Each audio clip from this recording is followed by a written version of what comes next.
for illustration purposes. Okay, electron going to electron is electron, or a photon and electron going to a photon, and electron compton scattering and electron scattering in terms of Feynman diagrams. But you can have furthermore diagrams. So the point is, you calculate, and here is the number of vertices in a Feynman diagram. Here there are 2 vertices in each diagram. These are second order diagrams. Okay. So you calculate, n is the number of vertices in a diagram. So you calculate all possible diagrams of a particular order, 2, 3, 4, 1, 2, 3, 4, 5. You can prove mathematically that contributions coming from all the odd terms would be 0. So the lowest order thing would be second order, okay, fourth order, and so on, sixth order, and so on. And it's very easy to calculate. It's actually one of my hobbies to do them and to teach them, but perhaps not this time. We just collecting the main ideas in this direction of our aim, where we want to go. And here, what happens, you can calculate them perfectly nicely for the first 3 theories: quantum electrodynamics, quantum chromodynamics, electroweak theory. When it comes to gravity theory, the simplest thing we will think of is, okay, here the mediator be replaced by a graviton, and we make again all the calculations. That is the simplest thing to do. So replace photon by a graviton and try to make the calculations again. Now, not to talk of higher order terms, even at the lowest level, the things, it would simply, so you consider electron scattering with the exchange of a photon. Consider it, some people in the literature, because it's eventually a boson, so they denote it by a dacite line. Some people also denote it by this, but there is a conflict. There are not too many notations available. Dacite line is used for, solid line is used for fermions, and wavy line is used for photons, and this spiraling line is usually used for gluons. So how do we denote the graviton? So some people write it like that, some people write it like that. Never mind. A rose will smell as sweet by whatever name you call it. Okay? Correct? So it does not matter. Now, not to think of higher order terms, okay, 2 photon exchange, 2 graviton exchange, and so on, just considering the lowest order term, okay. If you calculate this, the transition amplitude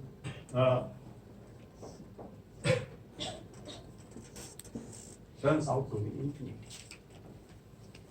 Transition amplitude turns out to be infinity. That is the point.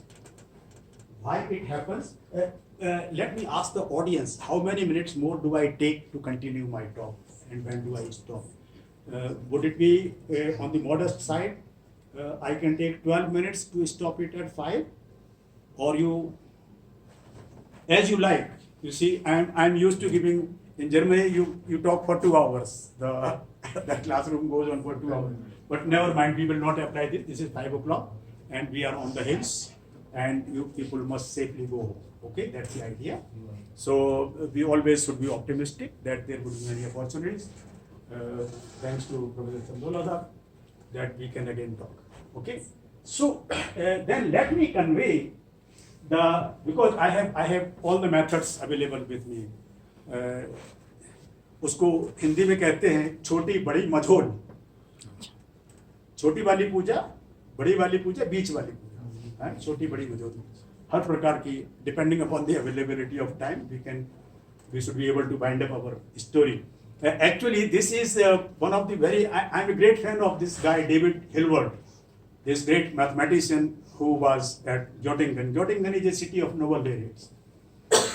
Now, not so many, but in about 100 years ago, 90, 80 years ago, in the early 20s and 30s, a century ago, many Nobel laureates used to live there. The father of calculus, Friedrich Gauss, he also was at Göttingen. David Hilbert was also at Göttingen. Einstein happened to visit it several times in order to get enlightenment from this guy, David Hilbert. And David Hilbert, one of the most very famous quotes of David Hilbert, which I love very much.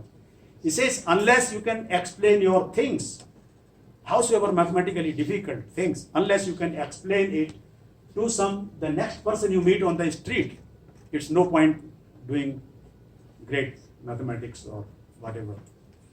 You should be able to the next person whom you meet. Even Eric Sokoler. If I cannot tell what I am doing, then I'm stupid. Yeah, you tell him that, oh, I do something which he will not understand. And he will immediately realize that I'm a fool of highest order. You should be able to explain what you are doing. Let me come to the point of my proposed 2 minutes have already gone. Another approximately 10 minutes.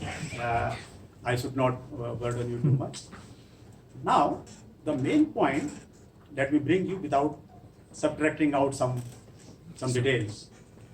That in this, right now what I have done, I am trying to draw the Feynman diagrams for gravity theory just on par with the rest of the field theory. Here is a catch. Nature does not accept it. You want to do it, but nature does not accept it. Why? The conventional quantum field theory is a field theory of zero-dimensional objects. My particles and fields are zero-dimensional. That is the point. And therefore, this interaction vertices, how do you interact? If one guy is going, it keeps going, nobody interrupts. But one electron is going, photon comes, says, hello, hi. How do you do? So there is an interaction, you see? That's what I told you, the quantum mechanical interaction. Unless nobody says hello to you, you just keep going. So, this is the interaction vertex. Because my objects are zero-dimensional, my interaction vertex is also zero-dimensional. Nature does not accept it. If I just write down the gravity, I just replace my photon by a graviton. But my interaction vertex is still the same. It is still zero-dimensional. That is the point. So, what is the catch between zero-dimensional and different than zero-dimensional? Here is the Heisenberg uncertainty principle. Heisenberg uncertainty principle smears out the singularity at r equal to 0. What is the singularity at r equal to 0? We have two fundamental laws, Coulomb law and Newton's law. Coulomb law Q1 Q2 by r square. Newton's law M1 M2 by r square. So both have singularity at r goes to 0.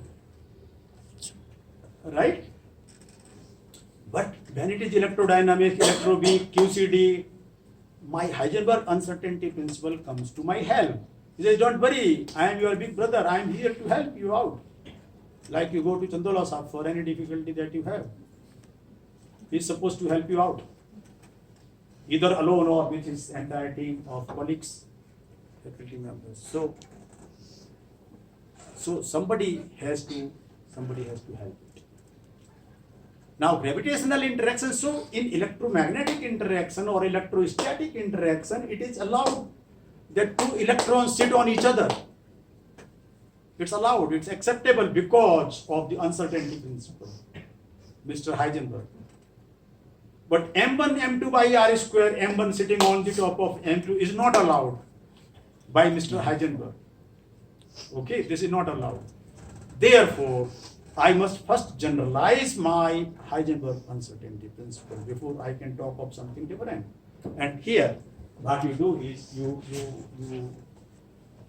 again remove all these things, and now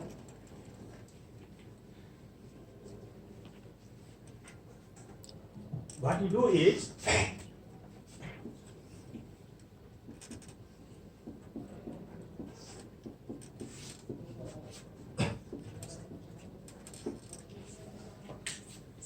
I have generalized my uncertainty principle.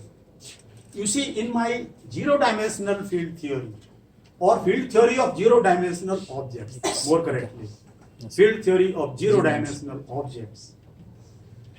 My delta x can go to 0, all the way up to 0. My delta p can go all the way up to infinity. This is the main cause of why gravity theory is non-renormalizable if you construct it on par with the conventional field theory. What you do now, with this definition, this alpha prime is the Rajai slope that you, Professor Chandola will explain it to you, in the Rajai slope, in meson spectrum, baryon spectrum, wherever you find, it's a universal constant. Recently, Professor Stan Brodsky was telling in Paris conference that he now believes that it has to be universal slope. So even the fundamental length of string is also related to this, everything. So then after that, I have been trying to change my notions from the middle of September that I should better talk in terms of alpha prime rather than length of the fundamental length or length of the fundamental string. Alpha prime is looks more fundamental. Okay, fine. Now with this, you see what the change will happen. So this was my interaction vertex in QED theory. QED theory I taught because it's the simplest of field theory. You can talk about electroweak theory and other theories, like QGD theory. So this should now